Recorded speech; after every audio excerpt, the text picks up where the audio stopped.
What's up? This your boy Fast checking in with you with another one. Going to a dorm setting has its advantages and its disadvantages. It just depends on how you want to do your time. I remember one time when they moved me from a single man cell to a 4-man tank, and I didn't really know what was going to go on. I remember when the guard came up there in the morning, he was like, "Hey, you moving?" So I was like, where am I moving to? I thought I did something wrong, but he was like, "Nah, you moving to D cell house." So I was like, all right. So I packed all my stuff up, probably about 30 minutes later. That's when he opened the door. I take all my stuff out, put it in the cart, and I roll it over to D cell house. And when I get to D cell house, I look at the dorm because I ain't never been in that cell house. So I just look at how I get set up. I mean, it was pretty roomy. It had four beds in there. It had the table in the middle with the lockers up against the wall. So it had like a little room up in there. So I was like, all right. So I get my stuff. I roll it on down to my room. I open the door. The police open the door. I put my stuff in the room. And when I get up in there, it's only one person up in there. His name is Joe. Now, Joe's a white boy. He had bald hair like me. He didn't work or anything like that, but the man, he can talk too. I think that he was on meth, but I wasn't really for sure. But you can tell that he was on something, but the way that he was moving. But yeah, he was laying up on his bed when I went in there. So I get my stuff and he jump up off the bed. Now he's talking to me. I'm putting my stuff up, boom, boom, boom. I put my stuff up in my mattress because that's where I keep it at, so don't nobody, know what I'm doing. So probably about, I'm going to say 30 minutes later, that's when this dude named Lester come. Now, Lester, I guess he was a porter, but he went on the yard because he can go to all the yards. I guess he went on the morning yard. So he come in there. Lester's a black guy.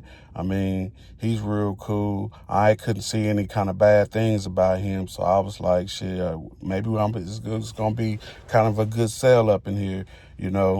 So then I'm talking to him, we all sitting there talking, telling us, everybody how we got in jail and stuff. We're going over basically, I'm sending our paperwork to try to fill everybody out to make sure ain't nobody no type of faulty ass people. So they was like, "Hey, Scott gonna be here a little bit later." So I was like, shit, like I said, I ain't seen Scott yet. I guess he worked in the kitchen. So they was just telling me, basically who's all in the room. So I was like, all right.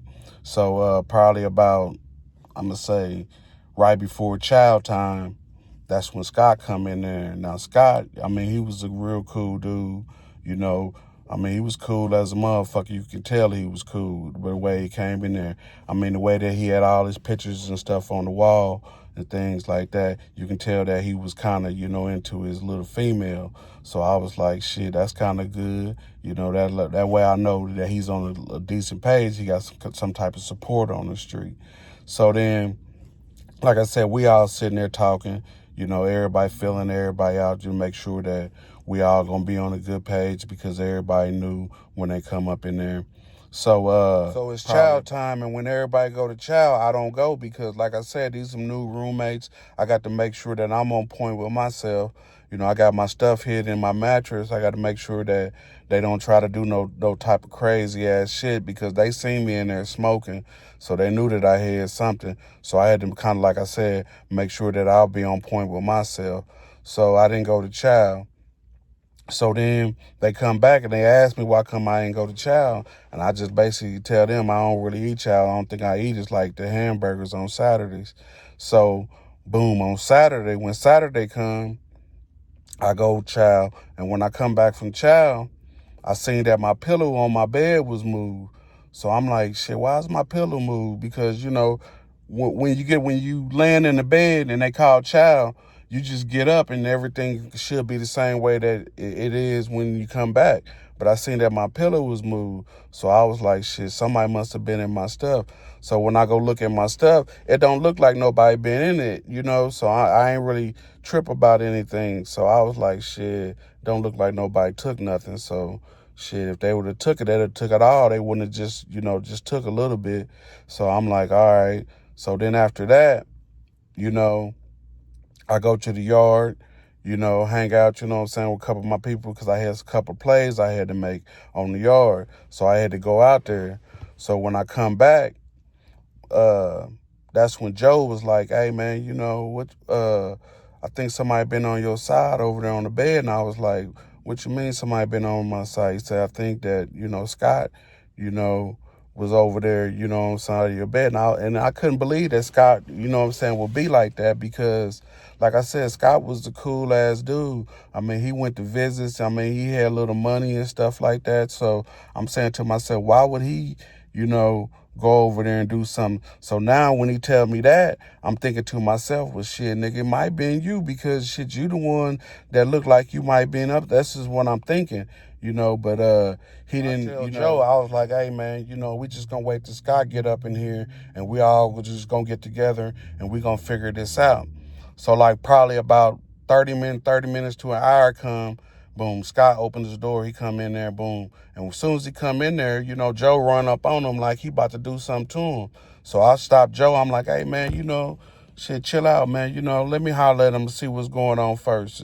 We can try to figure something out because if he doing some faulty ass shit over here, I'm gonna need to be the one to holler at him. So we go back to the little bathroom back there, pull the little curtain back. I'm back there smoking with him, talking to him, trying to figure him out. And I was like, hey man, you know what I'm saying? You been stealing from me, man? And he's like, nah, I ain't been doing nothing like that. I was like, shit, Joe just told me, man, that he seen that you was over in my area over there, and your area is on the other side. Why was you over on my side? So he was like, nah, I wasn't over there. He said, shit, I just went to breakfast in the morning, and when I came back, I did my normal thing. I went in there and smoked like everybody. I didn't do nothing. And I was like, all right. So I was like, hey, Joe, come here, man. So when Joe come over there, I'm like, hey, man, tell him what you seen. So now Joe, he's stuttering now, he don't really know the story. So I'm like, shit, man, why you playing games, man? Why you trying to get this man, caught up on some bullshit like that? He's like, nah, I ain't trying to get nobody caught up on no bullshit. I was like, yeah, you is. I said, because if you saying that this man took something from me, you witness it, so therefore you in it. So therefore, we got to handle all the business all together because if your story collaborates with his story and everything, is all on point, then shit, apparently he doing something. And then Scott was like, nah, man, I ain't doing nothing, man. I ain't doing nothing. I would never do nothing like that. He said, I don't even know you, man, for me to even come on your side like that. And I was like, that's true. You don't know me, but shit, in the penitentiary, shit, don't nobody know nobody. You can't really trust nobody. So I'm like, shit, somebody did something because I said, why was my pillow moved on my bed?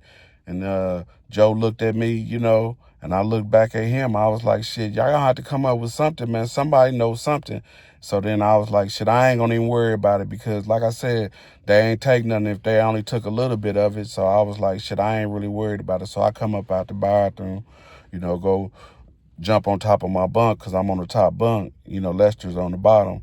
So I get up on top bunk. I was like, shit, I'm going to wait till Lester come in here and see how, what he has to say about all this. Because like I said, Lester, he been down a while. He know all these people.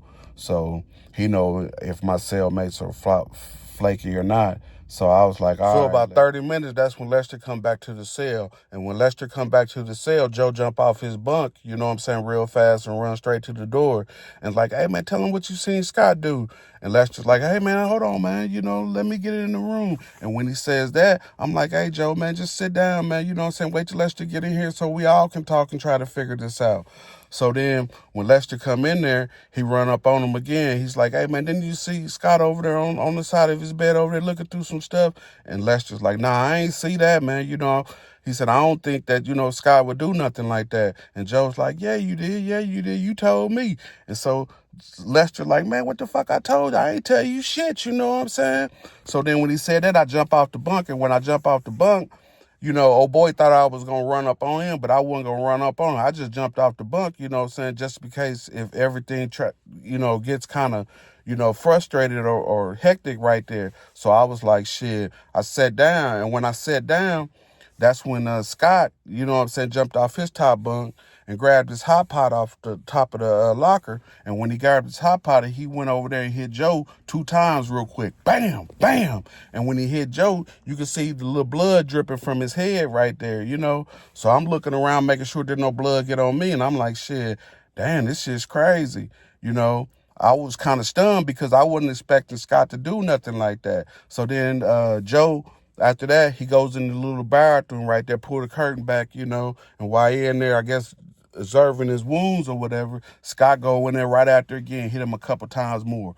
Bam, bam, up against his head. Boom. So then after that, he come back out a little bit and he's telling Joe, hey man, you ain't got to be lying on stuff, people like that, you know. Ain't nobody been in that man's stuff. I don't even know that man like that to be in his stuff. So he go back in there again on him, hit him like 2 or 3 more times. And this time when he hit him, the hot pot broke because it's plastic. So then after that, when I seen that, that's when Lester, you know what I'm saying, he come over there, he kind of breaks it up, you know what I'm saying, with them. And then, you know, we all just sit down for a second, you know, while old boy in there absorbing his wounds and stuff like that. But yeah, man, shit can go down kind of crazy when people got sticky ass fingers. And, you know, it might not be you, the one that has to jump on somebody. It could be somebody else that they trying to put it on, and they have to make sure that people, you know, respect them as well. And they don't want to be known as a thief or nothing like that. But yeah, that shit went down crazy on them people. And shit, I wish that, you know, it never would have happened. No one wants to get hurt or put in a situation where they feel like they disrespected by somebody. You know what I mean? You don't want to go to the penitentiary to get involved in none of that stuff. I mean, that situation could have been easily avoided if they was just asked for something. But they didn't. They just felt like, you know, they can go behind my back and do some crazy shit and then it was going to turn out good. It just don't work out like that. I'm just glad I wasn't the one that had to put my hands on that dude. I mean, in the end, old boy, I mean, he didn't tell on nobody. He stayed in that cell, and I ended up moving up out that cell. But yeah, this is your boy Fast checking in with you with another one. Y'all stay up, hit that like button and that subscribe button so we can keep this thing rolling. Y'all stay up.